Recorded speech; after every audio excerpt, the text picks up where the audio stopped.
wrestling. That's what I got my initial stardom at. Everything else fell into place after my falling out with WWF. Do you keep up with wrestling? No. Karrion Kross is here. I'm gonna take my sunglasses off. Could you both say, I ain't got time to bleed. I ain't got time to bleed. I ain't got time to bleed. When I kick the bucket, you can replace me. Will Sasso's impression of you? He does it quite well. Really? Would you like to FaceTime with him? Okay, I will. They tell me you impersonate me. You know a thing or two about that, Governor. They're always lying, aren't they? There you go. You're a legend. If I am, it hasn't been by design. Where's your relationship with WWE now? Much improved. I will be back with the legends. Would you consider burying the hatchet with Hulk Hogan? It ain't gonna happen until I hear an apology from him. Thank you for inviting me to the great state of Minnesota. Oh, you're welcome. This is amazing. And it is a great state. I love Minnesota. I just hate the winters. Look, I'm from Canada, so I appreciate that. No, for me, it was, I had lived here till 18 and I enlisted in the Navy at 18. And I went on active duty January 5th of 1970. And they flew me from Minnesota to San Diego. And I got to boot camp. And the first couple mornings there, I looked around, I said, you mean there's places in January that don't have snow? There's actually, this is in the United States? You know, because I had never been out of Minnesota, really. You know, and so I assumed if it was January, you're living in cold and snow. Yeah. And you being Canadian can attest to that. In fact, I still remember was it May the 8th or May the 12th? I wrestled in Winnipeg and woke up the next morning and there was 4 inches of snow on the ground. Yeah, that sounds about right. right. I said, God, May 12th. I'm in Winnipeg and I wake up in the morning at the hotel and it's covered. 4 inches of frickin' snow up there. Have you seen this viral video? The workout I was doing with Karrion Kross, and he breaks into your voice in the middle of this. Have you seen that? Yeah. Got a little surprise for you, Jesse. Okay. Karrion Kross is here today, so I think we might get a little Jesse and Jesse here. So Karrion, come on in here. I'm just going to sit off camera and just enjoy here. I do. He can't I be appreciate you having me. Look at all them tattoos. I'm going to take my sunglasses off so people can tell the difference between us. There we go. So as a worker, I really... They'll never know it, that there's probably 40 years difference. They'll never know. So I need to know something. Sure. And the wrestling fans need to know. Okay. When you were breaking into the business right around here, there were rumors of a lot of gangsters and a lot of crazy things going on here. And no one ever asks you about this. Tell us what it was like to break in.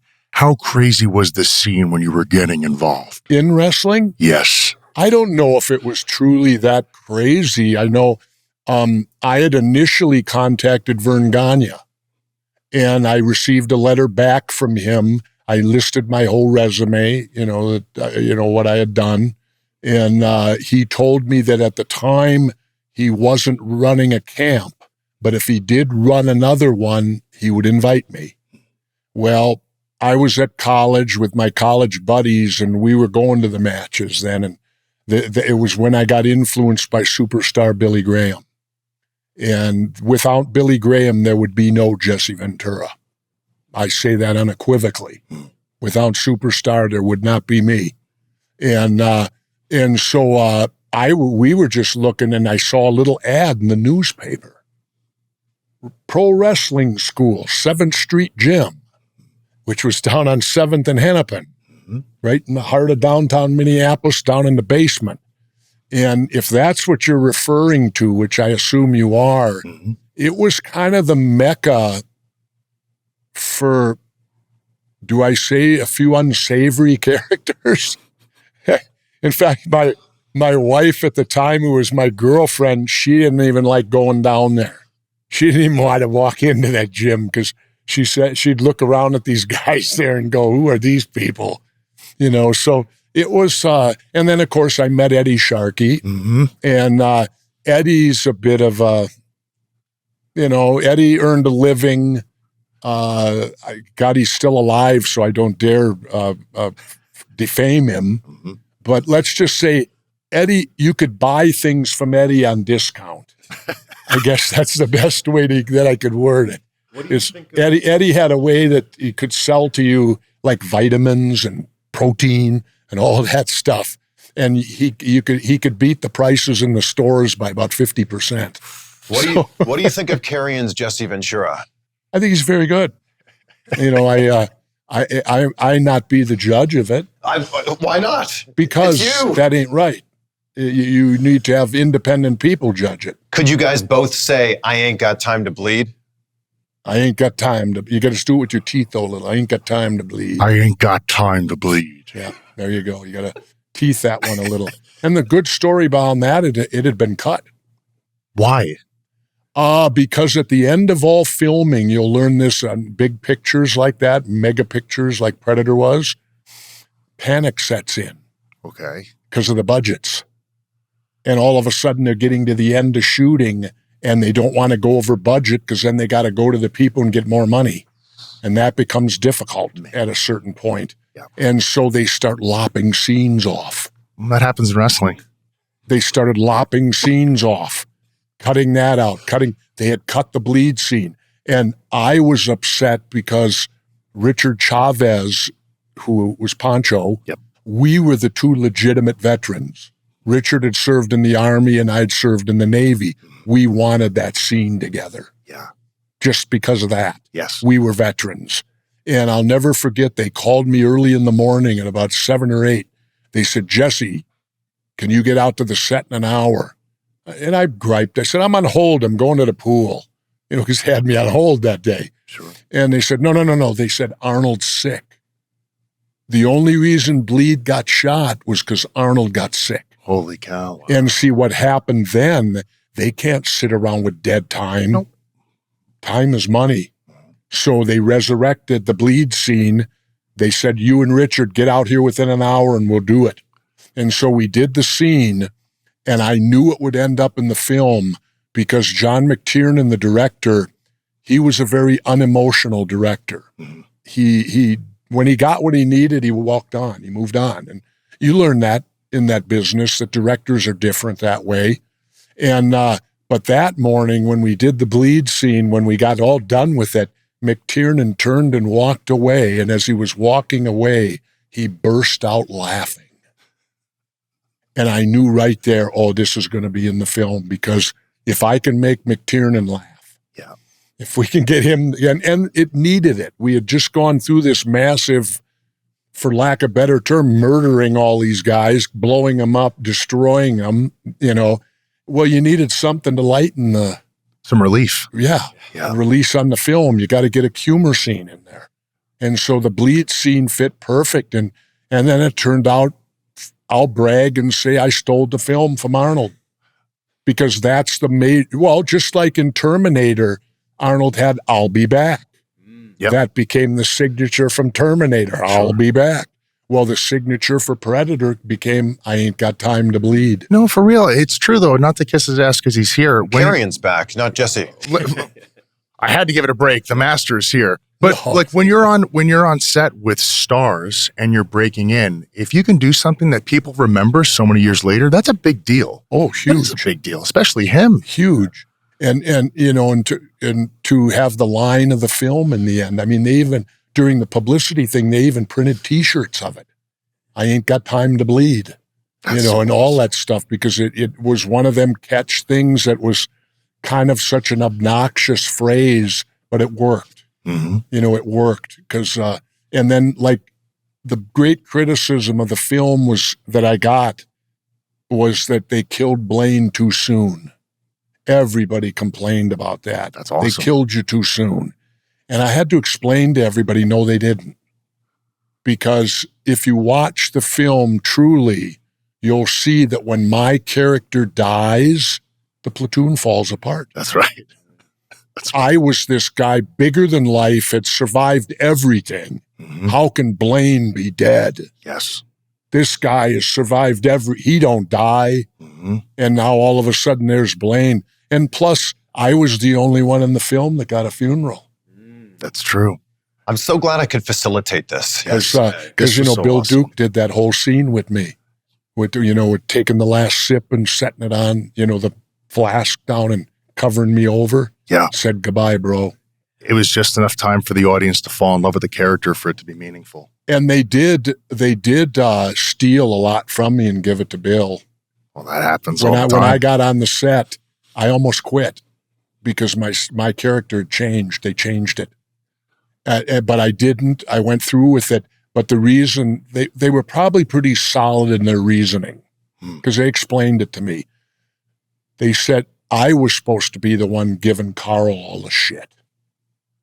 Remember I spit on his boots in the helo and the thing, you're ghosting us, motherfucker. You do this, I'll leave you to bleed. Yep. That was my line. Man. And but here's the thought process. They thought, oh my God, we don't dare have a white guy doing this to the black guy. We got to go black on black. Oh, but just for the social idea of it all. I understand. Yep. That's what they told. They said that's why we did it. Sure. We sat down in a room and we thought, do we dare have the white guy dissing the black guy? Or would it work better to have the black guy do the black guy? They don't want people to get the wrong idea, the undertone of it. I follow. Yeah. That it was, because Carl's black and I'm white. And I spit on his boots already. How could anything be more disgraceful than that? Right. So that's why they switched a few of them where Bill got the line, you're ghosting us. Yeah. You do this again, I'll leave you here, bleed you here. You sit here and bleed and die, or whatever he said to him. Yeah. Well, ladies and gentlemen, Jesse Ventura, Karrion Kross. I can sit here and talk to you all day. This was an honor. Sure. If I even Thank got you. a few seconds to entertain you like I did, you've been entertaining me my whole life. This was an honor. Well, thanks. Oh, well, they remember this. What's the saying? Flattery.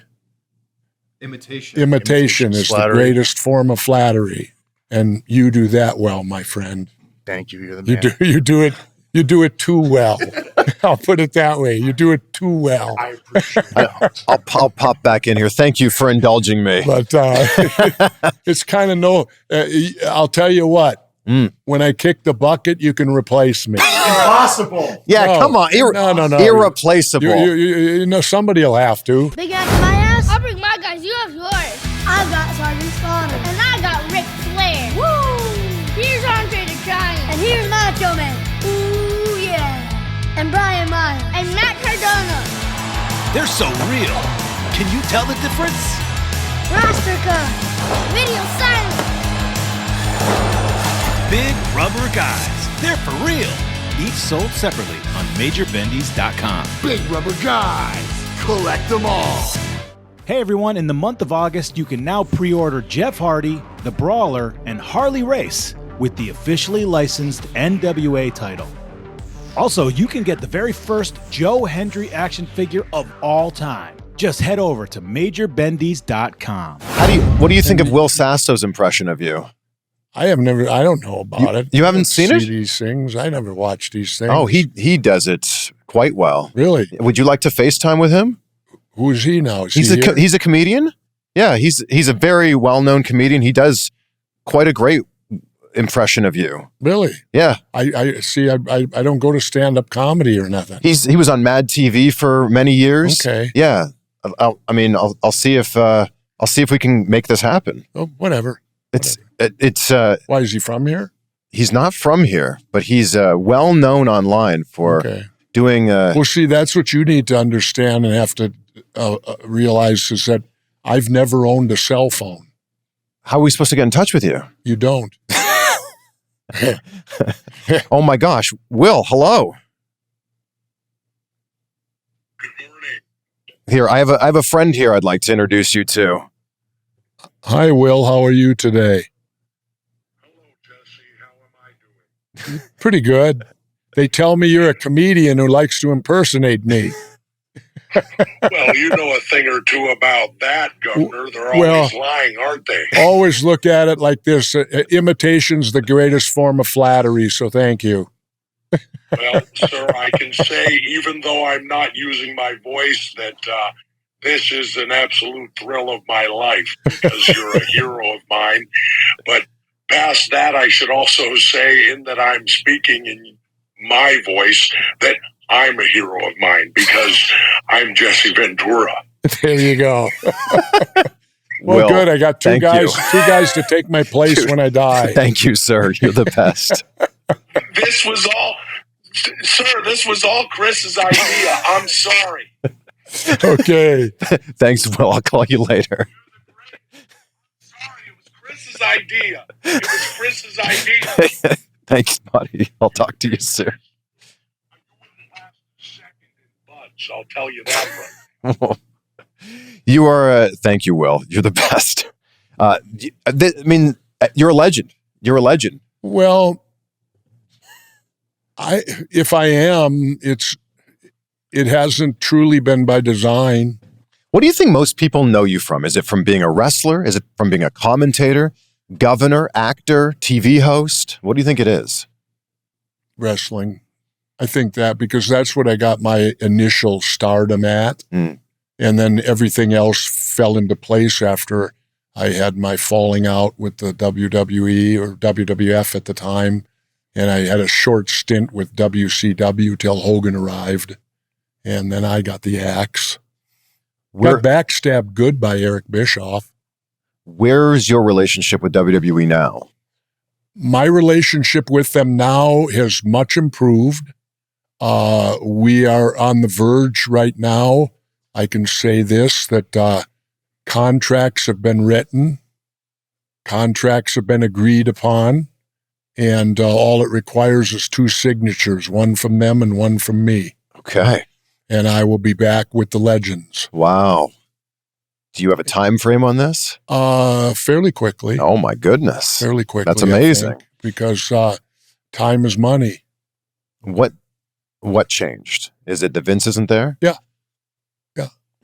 Yeah, very much so. I think that they're very much more, since they merged with the Ultimate Fighting and they're under that one roof now, they're very much more mainstream corporate that you can deal with better because they're more open. It isn't having the tie into the old days of wrestling, for lack of better term, slavery. Wow. Because, in the old days of wrestling, you truly were slaves. And I don't know, I got a great compliment I heard the other day. Barry Bloom, my former agent, the one I introduced to Vince. I was the first wrestler that made Vince deal with an agent. And I heard Barry was on a podcast and said that all these contracts these guys are getting today, they owe Jesse Ventura a thank you. Because if it weren't for him, they wouldn't be getting them. What was your relationship with Vince like up until he left his role in WWE? Well, Vince, I've always admired Vince. I was at the point in wrestling, I was going to quit. And what year are we talking about? We're talking about 1983. Okay. I had saved up enough money. I had opened up a weightlifting gym here, Ventura's Gym. It was supporting me, and it gave me what you need in wrestling at that time. And I'll be very blunt, this is a podcast, it's FU money, to where you can say FU and walk away. Well, the gym did that for me. It gave me a leverage. At the time, if they were mistreating me, fine, I'll go run my gym. And we were getting by, my wife and I and children. The gym was supporting us. And so I was at the end of my straw.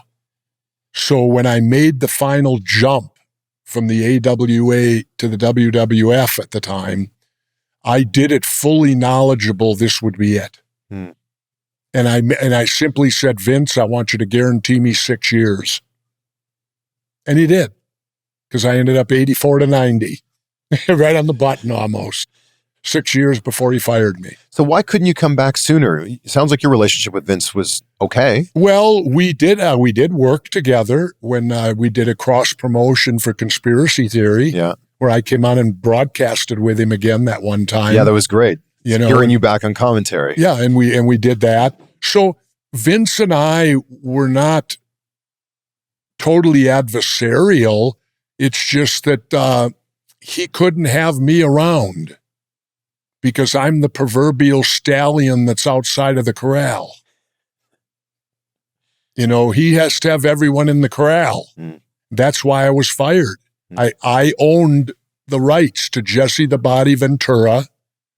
I have them registered with the United States government. And Vince wanted them. And I said, no. I said, Jesse Ventura belongs to me. You want him, you deal with me. And he couldn't do that because he owned everybody. That's why I called it slavery. Felt like Prince a little bit. Remember when Prince put slave on his face? I feel like with the record company. People know you most for wrestling because when you're on commentary, they're hearing your voice the entire show, right? Yeah. So there's a certain generation, which is mine, early 90s. It's you. It's you and McMahon or you and Gorilla. Sure. And you know who I have to thank for that? Who? Cyndi Lauper. Really? Yeah. Why is that? I will always have a place in my heart for Cyndi Lauper. Because when I was struck down the night before I was supposed to wrestle Hogan for the world title in L.A., I was going on a 3-match program with him. I would have made untold amount of money, more than I'd ever seen. The night before I get pulmonary emboli, blood clots in my lungs. I'm 7 days in intensive care in a San Diego hospital. It was so bad my wife had to fly out. The doctor told her, you better fly out here. He may not make it. Well, guess what I faced then? What do you do now? You can come back to Minnesota and you can go up to General Mills and say what to them? Hire me, I'm an old pro wrestler? What do you do? Yeah. So I was faced with what will confront every athlete at some point in their time. What do you do when it's over? Now, subsequently, I did get back in the ring. I wrestled a little bit more, but it was during that time that Cyndi Lauper was doing the rock and wrestling stuff and was red hot with it. She was doing a concert here in Minneapolis. I called Dave Wolf, I think was his name, was Cyndi's manager, if I recollect right. I think so.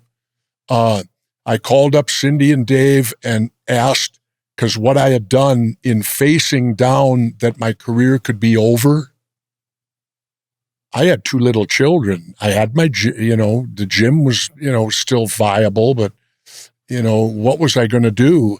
And somebody said to me, you're a great talker. Why don't you become a sports broadcaster? So I had a friend at Channel 11 here. In fact, I just ran into him at the hospital. He's 86 years old now, Tom Ryther. And I thanked him. I said, Tom, you helped me with my career, and I owe you a debt of thanks forever. I talked to Tom about my situation. He talked to the head guy at Channel 11 here. They gave me a producer, cameraman named Emmy Award winning, named John Hijack. And the head of the station says, okay, go do something for me. Do something. So Cyndi Lauper was coming to town to do a concert. So I called her up and we decided that she would dye my hair multiple colors and we'd do it on film. So here I am sitting in the chair with Cyndi Lauper, my hairdresser, and that night she unveiled me to the crowd, brought me up on stage, showed off my new multicolored hairdo because she was into the punk scene. That was her thing. Rock and roll had drifted that way. That was a new extension of rock and roll, is what Cyndi Lauper and Girls Just Want to Have Fun, a huge album. Yeah. Mega hit. Had 4 number 1 hits on that album. Cyndi, and so I will always have a place in my heart for Cyndi Lauper. She didn't have to do that. So I think a lot of men struggle with not being able to sleep well at night and not being able to lose weight. And when I turned 40 recently, I realized it was going to take more than great workout routines and eating healthy to really feel my best. I needed to take my health into my own hands. And that's what I did with Merrick Health. Merrick Health is the premier health optimization platform, empowering you to maximize your longevity and performance with the confidence that comes from having experts in your back pocket. Merrick Health offers cutting-edge diagnostic labs, concierge health coaching, and expert clinical oversight. They support clients like me in achieving their health and fitness goals. Think of this as kind of like looking under the hood of what's going on in your body and giving you a baseline of where your numbers are at, and then seeing what you can do to either raise those numbers or lower those numbers. I can now say that at 41 years old, I am the healthiest I've been in my entire life, and I have the numbers to back that up. Everyone who orders the optimization package receives extensive lab work, which is 84 carefully selected biomarkers, far more than any doctor would ever run for you. A custom lab report with actionable recommendations validated by their clinical research team and physicians, and a thorough analysis of your lab report and video call with Merrick Health. So to get the same panel and the same medical oversight that I got and I currently get, go to merrickhealth.com/CVV and use that code CVV to get 10% off. And I look forward to meeting the best and healthiest version of you. How do you remember all of these specific dates and people's names and all of this stuff? Have you always had a memory like this? There's a reason I was governor.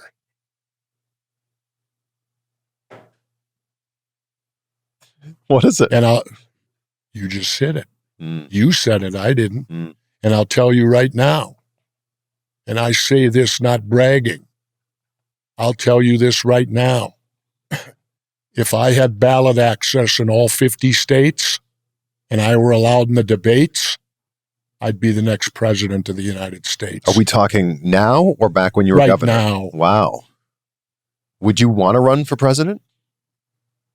If I had ballot access in all 50, yeah.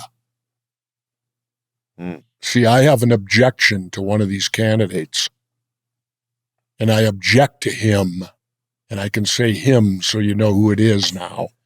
I can object to him because he is in the Wrestling Hall of Fame, and I've almost resigned from it on 2 or 3 occasions because of that. But you had a moment at WrestleMania 20 with that man, with Donald Trump. I didn't. Oh, yeah. Yeah. At the ringside. Yeah, it seemed very cordial. Yeah. But since he then, ain't the same man. He ain't the same guy. And you learn more about people as time goes on. Did you think, after you were governor, did you think about running for president then? Yeah. I mean, you even made a reference about it. You said, maybe we need a wrestler in the White House. I came to Vince McMahon. I'll reveal this to you. I flew out to Connecticut, sat in Vince's office with him and Linda, and I proposed the biggest angle the WWF, WWE could have ever done. And it was too big for Vince. What was it? Vince told me that he would back me on anything political that I wanted to do. So I went out to him and I said, Vince, we can do an angle right now. I said, you can come out with the WWF, or I don't know if they were F then, or E, whatever the hell they were back then. And I said, you come out and say, we're going to have our own nominee for president. The WWE party, the World Wrestling Party. Meanwhile, Vince has people in every state.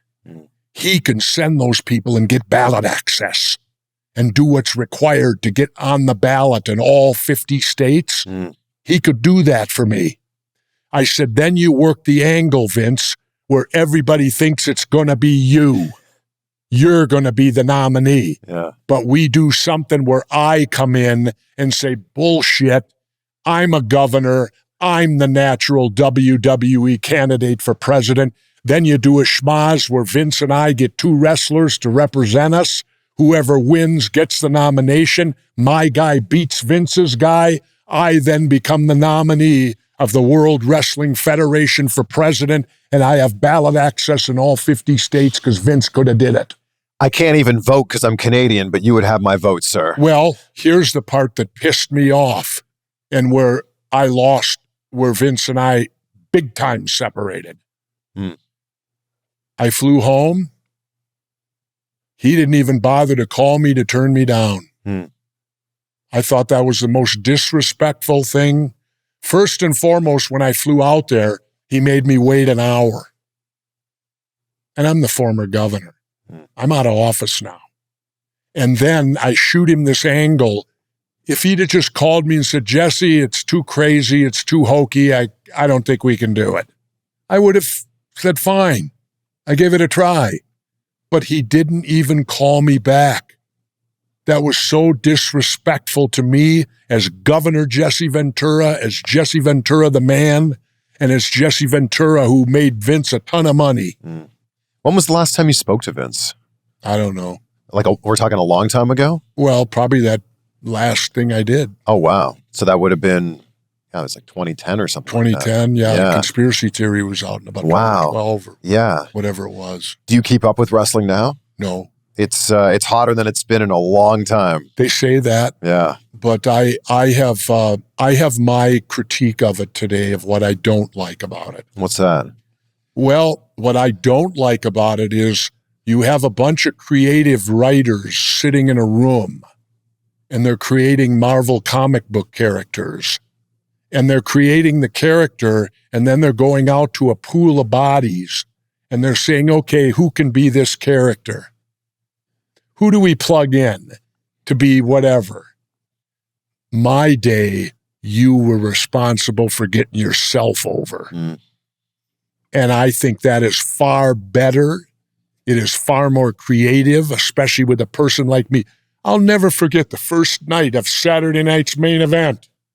NBC, right? 7-camera shoot. Holy shit, we're looking at all this stuff there. I've never seen anything like it.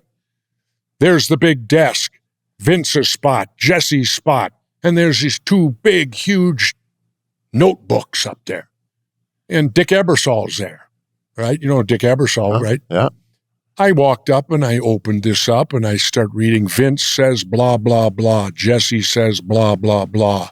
And I'm turning these pages over. And Dick Ebersol walked by and I said, Dick, I said, come here. I said, we got a major problem.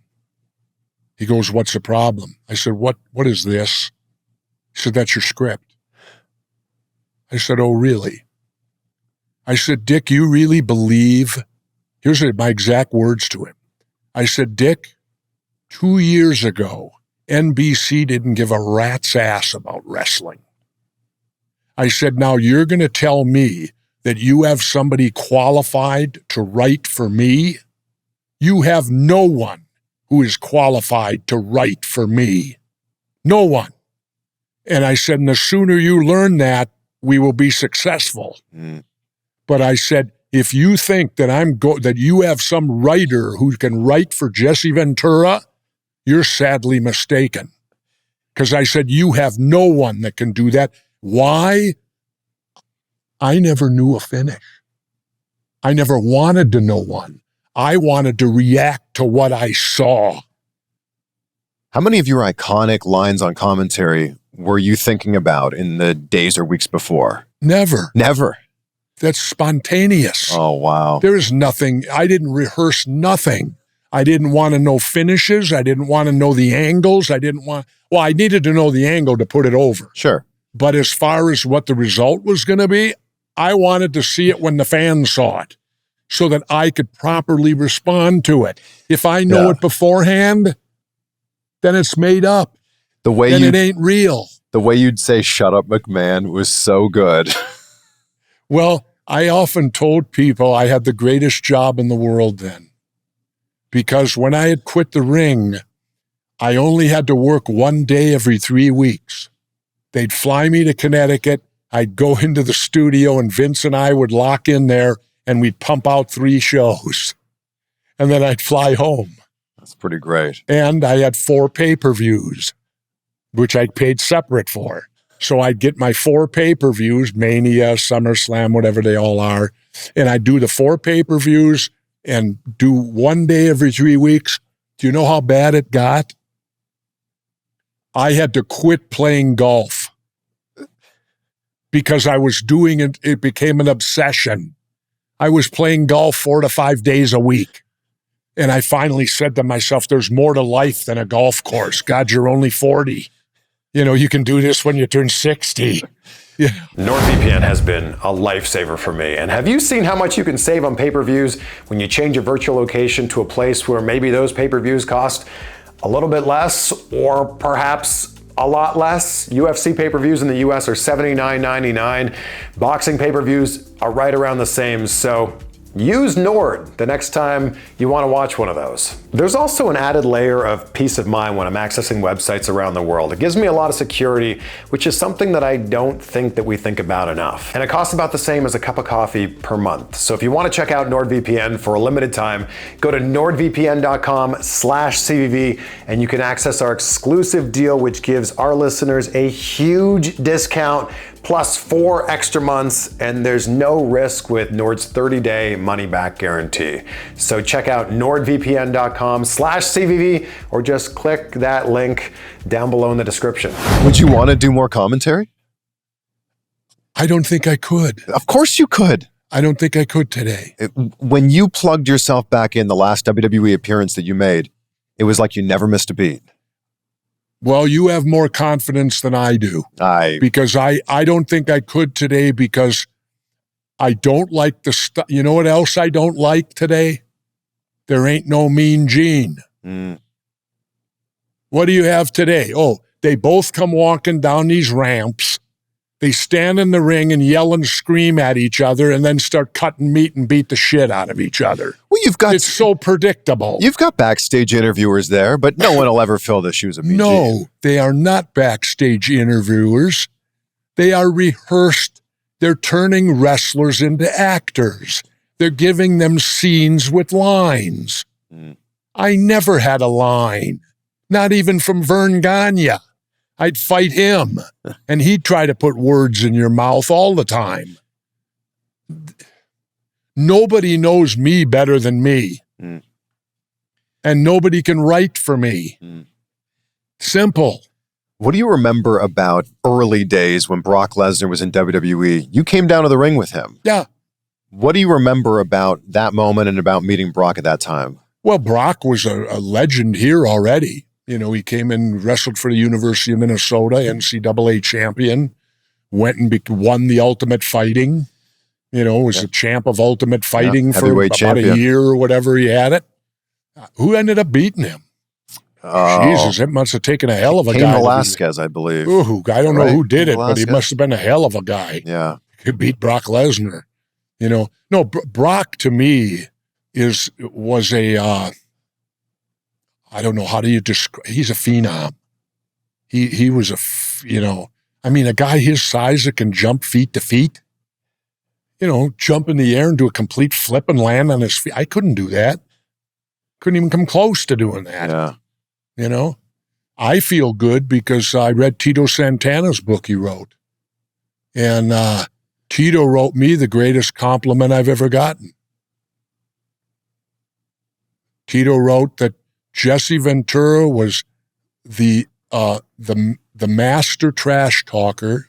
And he said that he also, in the ring, was the master at getting the most out of a crowd by doing the least. That's a great compliment. That's what it's all about. Yeah. Getting the most by doing the least. That was my style. And that's why I always tell people, they ask me, who's your favorite person to wrestle? I always say Tito Santana. Because Tito knew my style and Tito adapted to my style. And we had a trust and a love for each other in that ring that I knew any time I wrestled Tito, it was going to be a hell of a match. What was so great about Jesse the Body Ventura is the way that you dressed. You come out, and if someone doesn't know anything about you, they automatically don't like you. Yeah. They automatically go, I don't like this guy. Well, you have to. Yeah.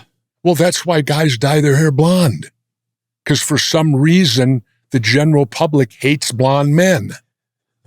I don't know if it's a gay thing or for me, it was more surfer. Because see, I started off surfer Jesse Ventura.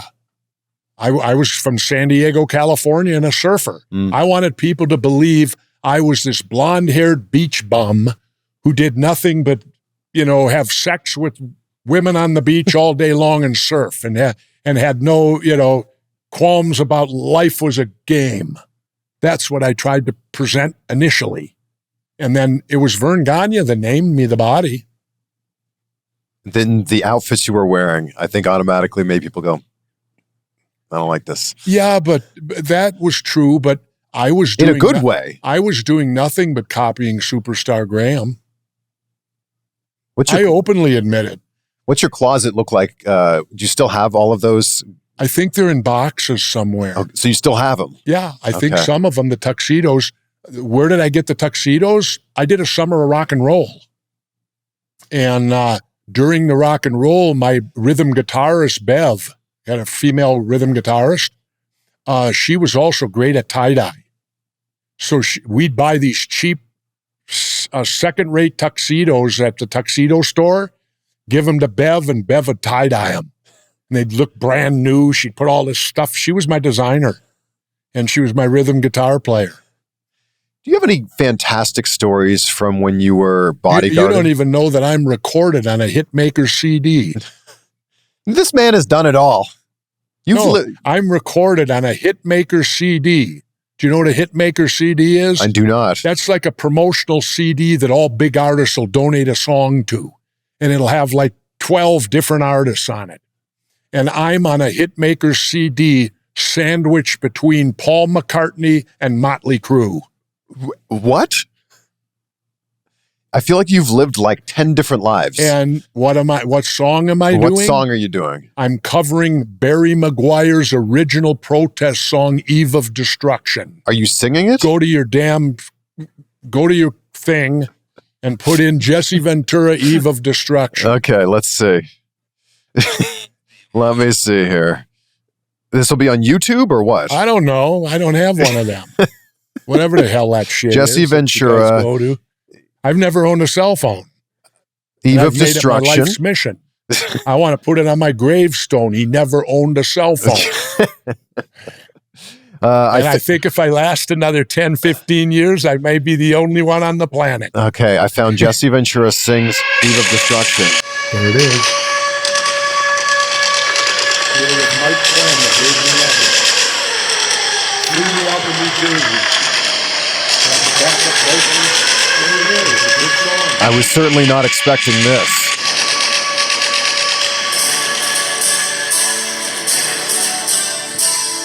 Are you playing any of these instruments? You're just singing, okay.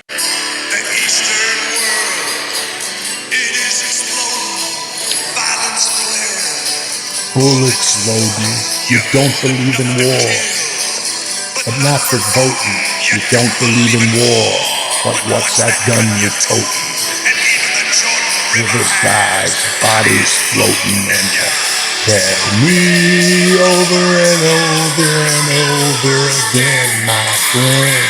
Wow. Oh, you don't believe we're on the eve of destruction. That's the original protest song from 1964, and Barry Maguire. And what year did you record this? I recorded that sometime in the 80s. Man. Do you have any, speaking of music, do you have any great stories from when you were a bodyguard of all those fantastic bands? You were bodyguard for Rolling Stones, Grateful Dead, Bruce Springsteen. What's your best story? Foreigner. Okay. Let's keep the list going. Keep it Foreigner, Marshall Tucker Band. Who else did I do? Can you do something with the Stones? I did the Stones in 78 and 81. My best story of them is that when I became governor, the Rolling Stone, I had just become governor, sworn in January. The Stones were here in February. The first declaration I made as governor of the state of Minnesota, I declared it Rolling Stones Day in Minnesota. And they were so honored. I went over that night, and Mick Jagger says, no one's ever did this for us. And I said, well, nobody's ever been a bodyguard for you. And but my favorite was Keith Richards, because to me, Keith's the Stones. Mick's great. He's the front man. Yeah. But the Rolling Stones is Keith. And I'll never forget Keith Richards walked up to me, hair's all disarrayed. He's got the stuff hanging, typical how he looks on stage. Yeah. Right? Keith walks up to me and he looks at me and he smiles. He goes, so you used to bodyguard us back in 78 and 81, huh? And I said, yep. And he goes, and now you're the governor. And I went, yup. And Keith looked at me in that Cockney British accent, and he goes, fucking great. I'll never forget that. When Keith Richards looked at it, fucking great. I thought, if I got the blessing of Keith Richards, I'm home free. You must have seen some stuff being a bodyguard, for the biggest bands on the planet. Well, no, really, because it's business. They come into town, it's a whirlwind. I got assigned Jagger one time where I just followed Mick, right? Make sure nobody touches Mick. Yeah. He's backstage, he's doing this. And I think he was playing with Peter Tosh. He had for the opening group, 78 or 81. Peter Tosh was a reggae guy. And Mick tucks his hair up, puts on a ball cap, walks out into the pit. And I got to follow him out there. So Mick's here. I'm watching the crowd with my 21-inch guns like this, making sure. And Mick actually went over with the ball cap, put his head in his hands, and sat there and listened to Peter Tosh for 3 to 4 minutes, and nobody in the crowd even knew it was him. Wow. And I was so tempted to go, and point, Mick Jagger. But I didn't, because I thought, then I'll have a hassle, too, of keeping these maniacs off him. You didn't have to deal with crazy fans or people? Sure. Okay. Oh, God, yeah. I remember one time, do you know why the people down front always got their arms in the air? Because probably couldn't move. Exactly. No, they crowd down so hard that they'll raise their arms up to try to get space. Will stink in more, and then they can't bring them down. So they have to stand there through the whole concert. Well, we had 2 jokers started a fight one night, and one guy's punching the other guy right down in the pit. Oh. So I jumped up on the boards. He had long hair, and I'm behind him. I encircled his freaking hair, and I pulled him out by the hair. And I flopped him down like a tuna, right in between the boards and the stage, right? I flop him down. He spins around, jumps up, ready to fight. All I did was look at him and said, don't make 2 mistakes. I said, get your ass out of here. And we shuttled him down and kicked him out. I said, don't make 2 mistakes in one day. You take a swing at me, you're dead meat. Man, that's so good. But no, I had some knee surgery, orthopedic knee surgery, so I was recovering from it. And my buddy worked for Schoen Productions. He said, hey, would you like to bodyguard the bands when they come? You only make $50 or something, but you get to see the best show. And I've always been a rock and roller. And so Bob Seger, I did too. The Bob Seger out of Detroit, Michigan. Remember, he come back now. Bob Seger was great. Springsteen's the worst to do. Why? He don't believe in a barricade. He wants us to stop him. He wants the fans close to him. I go, well, then fine. You protect yourself from these nutcases. Who's the easiest? Grateful Dead. Why's that? The Deadheads. They don't even rush the stage. They're dancing in the aisles and all on LSD and shit. And they all know each other. No, you get there to the Dead show. Yeah. The guy over here will yell to the guy, hey, Bob, I missed you in Omaha. Yeah, I couldn't make Omaha, but we'll see you in Cincinnati. Yeah, those fans are hardcore. These people just travel around the Deadheads. Yeah. In fact, I had a great conversation with Phil Lesh of the Grateful Dead. Yeah. Because we had a mutual friend who just passed away, Bill Walton. Bill was a close friend of mine. Broke my heart when Bill died. But Bill was a total Deadhead. Bill Walton and the Grateful Dead. Chris Jericho tells this story, and I'm sure you don't remember it, but he was in high school. He ran into you because his dad was a hockey player. And he said, I want to be a pro wrestler. And do you have any advice? And you told him, go to school first. Yep. Go to college first, get a degree so you'll have something to fall back on. Exactly. He ended up getting a degree in journalism. But it's funny that all these years later, and the Jericho's career, as incredible as it's been, he credits that to you. Well, he was a young kid that was sincere when he came up to me, and I remember him talking to me. Wow. And I just simply told him, I said, don't go blindly into this business. Educate yourself so that you have something, because I faced that when I got the pulmonary emboli. What do I do now? You going to go to General Mills and tell them you can give a guy a suplex? Oh, yeah, that'll get you a VP job quick. You can be in charge of marketing. What the hell? Is that still the same advice you'd have for an up-and-coming wrestler now? Absolutely. Do not rely on that sport. Do not rely on that lifestyle. Educate yourself. Get a degree. Have something, because it's going to end. And it's going to end probably sooner than you want it to. What do you think is the biggest thing that being a Navy SEAL taught you about being a man?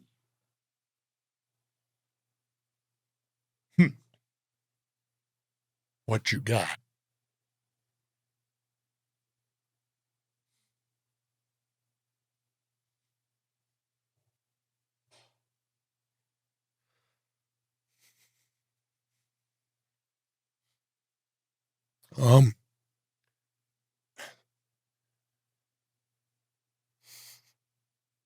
Sorry.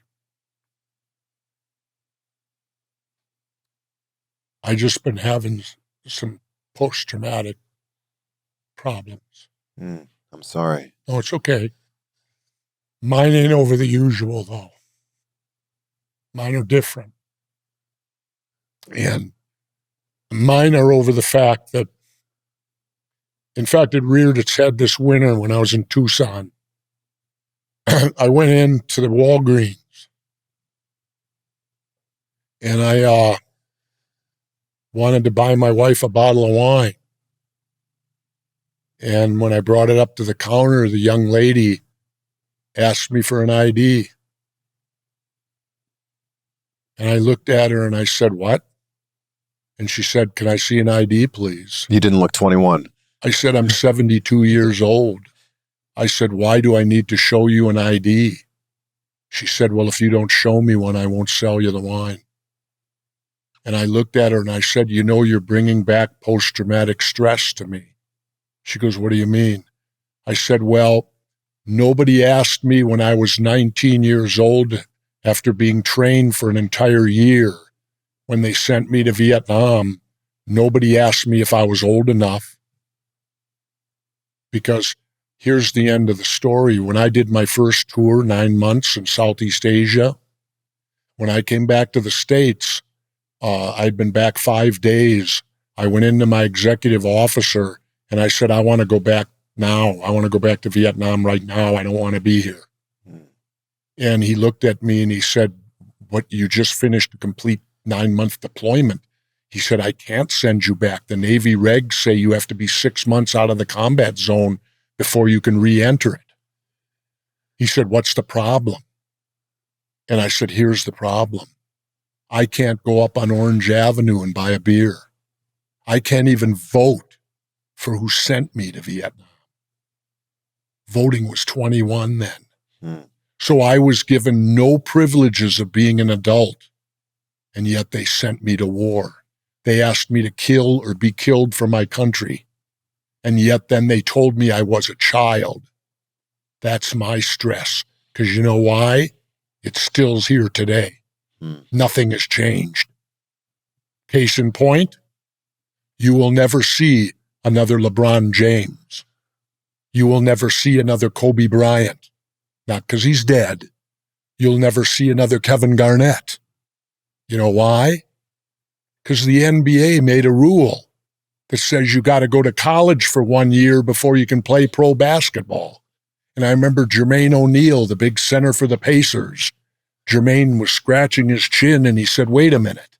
He said, "You mean you can go die in Iraq, but you're old enough to die in Iraq, but you're not old enough to play basketball?" Yeah, you're old enough to die. Isn't that child abuse? If you send children to war and you send people who you don't even recognize as being adults, I think I got a good case for child abuse here. What could be worse? Only sexual, maybe. That's what gives me my stress, is the fact that I was a volunteer. See this hat? Yeah. What does it say? U.S. Navy SEALs, the force of choice. You're a volunteer. The SEALs are a choice. Why did you make that choice? Because I'd been scuba diving since I was 14. I was a competitive swimmer, and my brother was one before me. And my mother and father were both in World War II. How many people can say their mom was a World War II veteran in North Africa, which predated Normandy? She was a nurse and wounded and sent home. Is that what made you want to enlist in the SEALs? The challenge, and it's because everyone in my family served. How do I not? Well, I pay for it today. It's 50 years later, and it still feels like it's very fresh to you.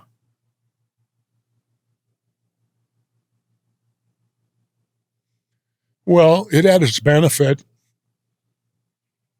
When I did Predator, I didn't have to act. Didn't require any. I was doing what I was, when I did Predator, I was doing what I did 16 years earlier. Pretty crazy to think that on Predator, you've got you and Arnold. Then fast forward 10, 15 years later, there's two governors. Me first. You first. Did Arnold see you do it first and go? Sure, he came to my inauguration. We had to scramble and find him a ticket because I hadn't initially invited him.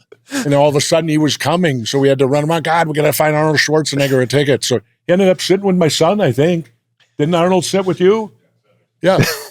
I think Arnold sat with my son that day at the Capitol. Did he have any political aspirations before that, do you think? Who, me? No, Arnold. Arnold, I don't know. Arnold, I will classify him a good Republican. Because Arnold's very environmental conscious. And he did a lot of good environmental things for California. Yeah, he said if he was born in the U.S., he would have ran for president. Yeah. Yep. And he'd have probably won. He's an intelligent man. Yeah.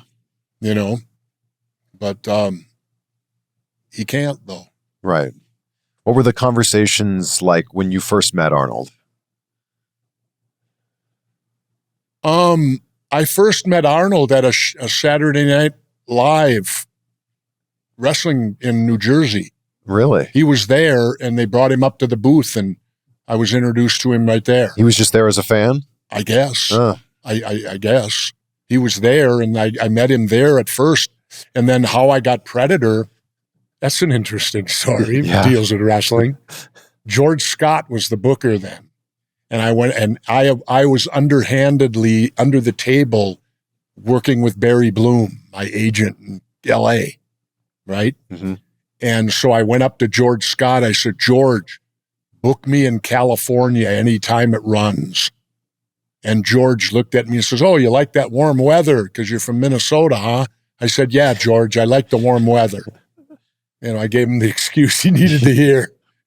I said, yeah, George, it's the warm weather. No, it wasn't. I knew that if I got to California, Barry Bloom would be bringing me in to meet people.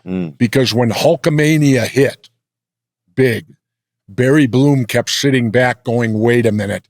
There's this other guy, Jesse Ventura, who's got way more talent than Hulk Hogan. This guy's got talent beyond wrestling. And so what happened there was they kept booking me out in California.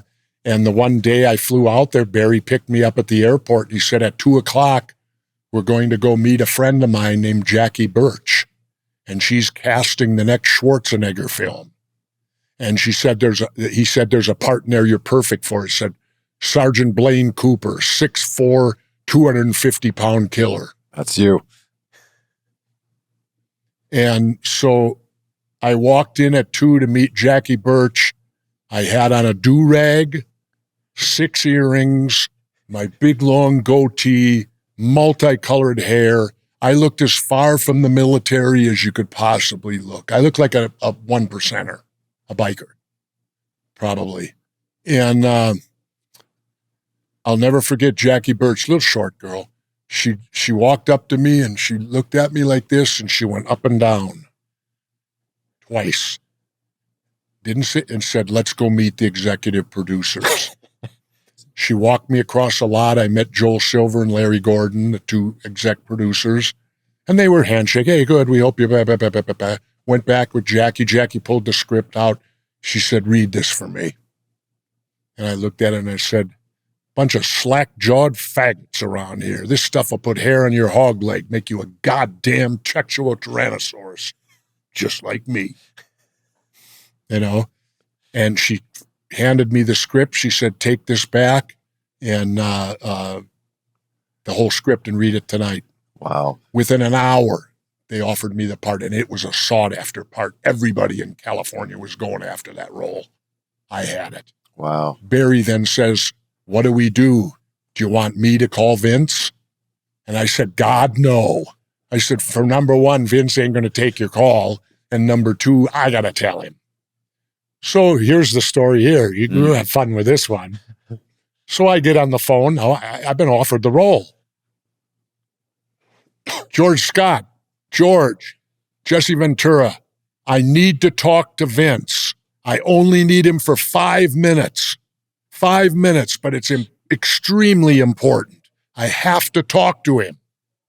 Okay, Jesse, I'll see what I can do. George comes back. Sorry, Jesse's in a meeting. And da-da-da-da-da-da. I said, okay, hung up. Well, Barry Bloom then calls me back. He said, have you talked to Vince? I said, I can't get through yet. Barry says, you better, because he said they just informed me if you don't respond within an hour, they're going to recast it. Oh. You know, they're going to recast it. Yeah. So I called back again, and I got George again. I said, George, Jesse Ventura, look, I only need 2 to 3 minutes of Vince's time, but it's important. George comes back to the phone, and he says, do you want to know what Vince said? I said, tell me. He said, he doesn't have time right now for Jesse Ventura's personal life. Wow. I said, oh, okay.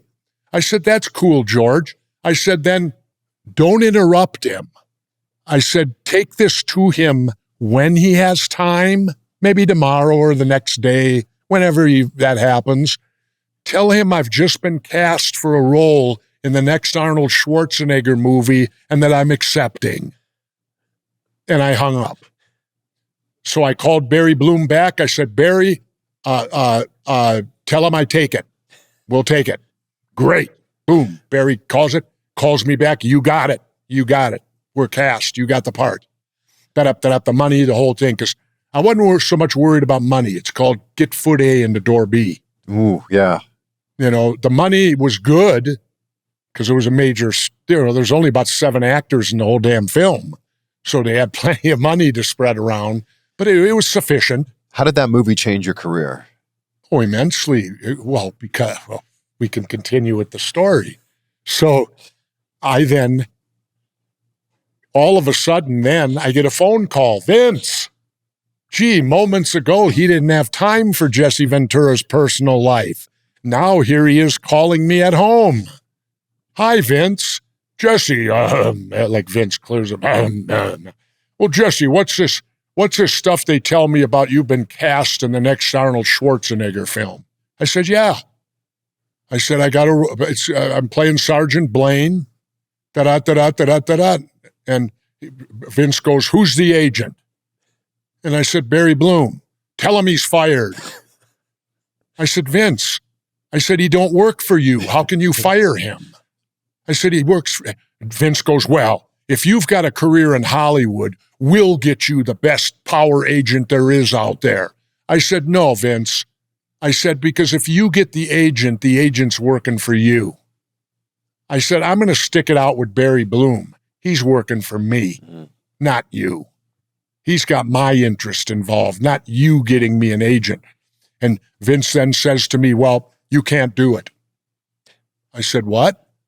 He said, I need you, Saturday Night Main Event, you can't do it. I said, Vince, I am doing it. I already accepted. I quit. I quit the WWF. Didn't get no publicity because it was right at WrestleMania 2, right before it. And when I did WrestleMania 2, I was in L.A. with Elvira. From there, I flew right to Mexico. To film the movie? Yep. Puerto Vallarta. Went down there, was down there 8 to 10 weeks in Puerto Vallarta. Vince then sent his camera guy, Steve Taylor, down there to get pictures on the set. Now Vince is promoting it. Oh, Jesse's off doing a Schwarzenegger film. Even though you quit. Yeah, even though I quit. And so Taylor comes up to me and sidles over to me and says, Vince wants to talk to you right now. Call him as soon as possible. I looked at Steve Taylor. I said, Steve, you tell Vince this, and this is straight from me. You tell him Jesse Ventura don't exist down here. I am Sergeant Blaine Cooper, and I will be Sergeant Blaine Cooper for the next 5 weeks. I'll call him when I get back to the States. End of story. Wow. I said, then I'll call him. I said, I ain't dealing with his crap down here. He wouldn't even let me do it. I had to quit. You know? So anyway, you want the rest of the story? Of course. We're filming down there, and Arnold teaches you things by talking to you. So listen. That's how he tells you things. Put him up there. Arnold looked at me one day and said, Jesse, always remember this. He says, never read a script until the money's right. And I looked at Arnold and I said, well, Arnold, that's easy for you to say. I said, you probably got 6 scripts sitting on your desk right now that you can pick from. I don't have that luxury. He goes, trust me. He said, you don't want to read the script till the money's right because it will bias your opinion. Get the money first, then read the script. Okay. Well, we're down doing Predator. Arnold comes up to me. Now, granted, you got to know, Vince and I have done. But Vince wants me to call him when I get back because I guess NBC went ballistic when they had to put Heenan in there for one show instead of me. They said, we bought Jesse Ventura. Where is he? And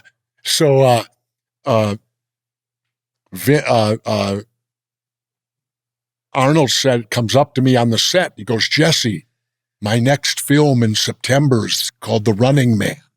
He said, there's a part in there you're perfect for. Would you like it? Would you like to do it? I said, hell yeah, I'll do it. You know, absolutely. Yeah. So when I got back to the States, before I called Vince, we negotiated The Running Man. So I had that in my back pocket. I'm shooting my second Schwarzenegger film in September. This is June. So if I can't make up with Vince, I'm okay. Yeah. I got another film coming up in September. You got a Hollywood career. Hollywood career's launched. And so then we're negotiating on Running Man. And second film now, I want a lot more money. I'm here, they're here. Nobody's moving. They said to me, hey, Arnold's coming in tomorrow. Would you like to talk to him? I said, God, I'd love to talk to him. I haven't spoken to him since Predator. Okay. So Arnold came in the next day, phone rang. Arnold and I get on the phone. First thing Arnold says to me, Jesse, he said, I thought you were going to do The Running Man with me. I said, Arnold, I'd love to do The Running Man with you. But I said, you have to remember, I can't read the script until the money's right. You should have heard Arnold burst out laughing on the other end of the phone. What did it say? Arnold knows I was listening to it. Yeah. Because I fed him back the exact thing he told me. Yeah. I said, Arnold, I can't read the script until the money's right. You know what he said to me? He goes, trust me, the script is fantastic. He goes, just get the money right. I said, okay. We hung up. Barry calls me an hour later and says, oh my God, they met our money. I said, did they? He says, yeah. And I heard what happened. Arnold turned and looked at them all and said, what is he asking for? And they quoted me. And I heard Arnold just looked and went, pay him, and walked out the door. Pay him. And he left. Because Arnold wanted me in that film to play Captain Freedom.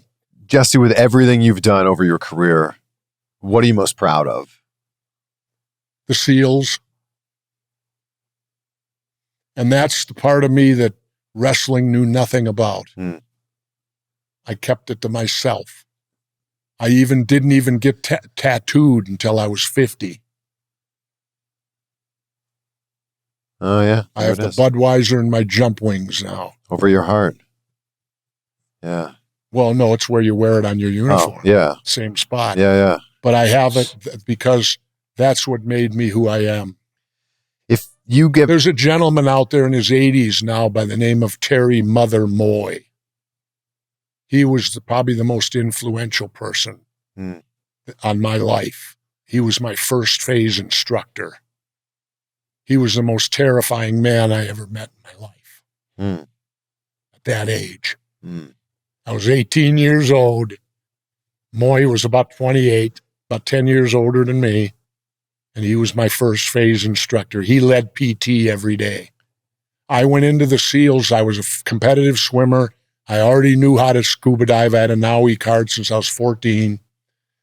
But Moy led PT because in the SEALs, the instructor leads PT. You're in a circle around him. So that means he did everything we did. Wow. Because he made us do it. Yeah.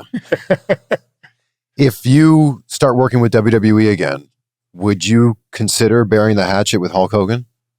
No. Conversation, at least? I don't know. When was the last time you spoke to Hulk Hogan? I don't know. He betrayed me to an extent. Well, I'll tell you the story. That's 30 years ago, right? Yeah. But this was just prior to WrestleMania 2.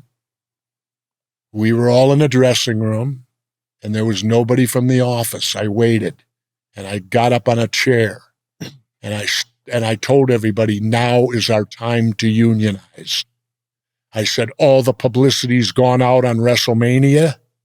I said, if we refuse to wrestle, unless union negotiators are brought in, it's federal law. They have to be brought in. It's the law.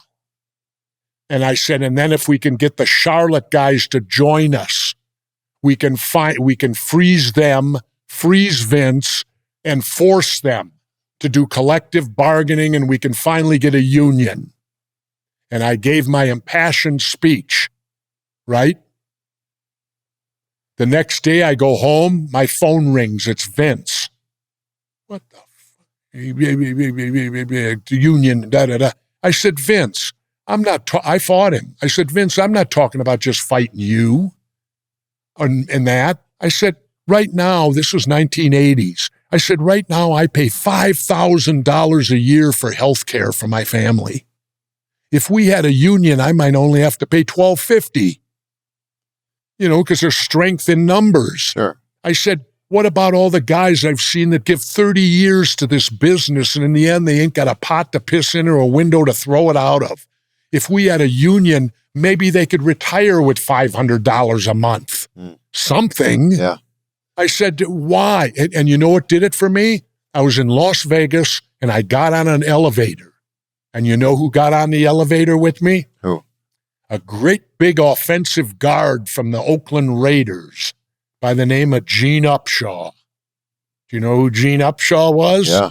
Head of the NFL Players Association. I got on that elevator, and Gene Upshaw, I said, hi, Gene. Hey, Jesse, nice to meet you. Gene's big black finger went up in the air, and he goes, you boys need a union.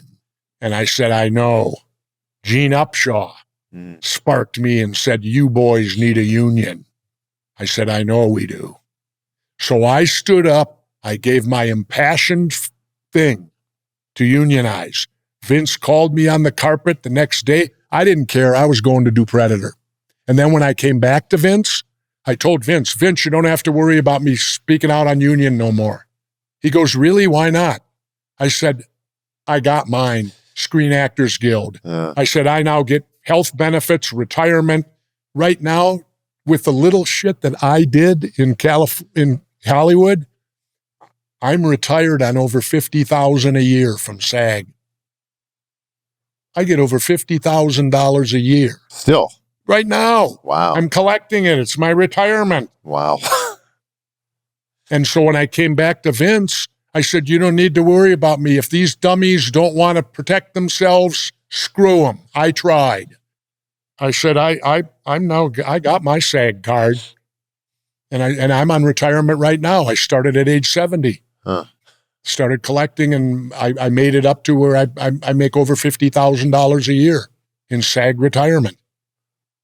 And then I have after retirement too. Wow. Which is the broadcasters. Yeah. And I could never figure this one out. But then it came to me. Why, since wrestling's on TV every week, why weren't they required to join AFTRA? You want to know why? Why? Healthcare. You think AFTRA wants to bring in 1,000 wrestlers into their healthcare system? It would bankrupt them. That can be the only reason. Yeah. Because they're on TV every week on television. Why aren't they required to join AFTRA? Yeah. Jesse, this has been an honor and a privilege to be able to sit with you. Well, I've told you more than I wanted to. But backstories. But getting back to the Hogan thing, if we finish up on that. Yeah. What ended up happening was this, and that's why I know he did it.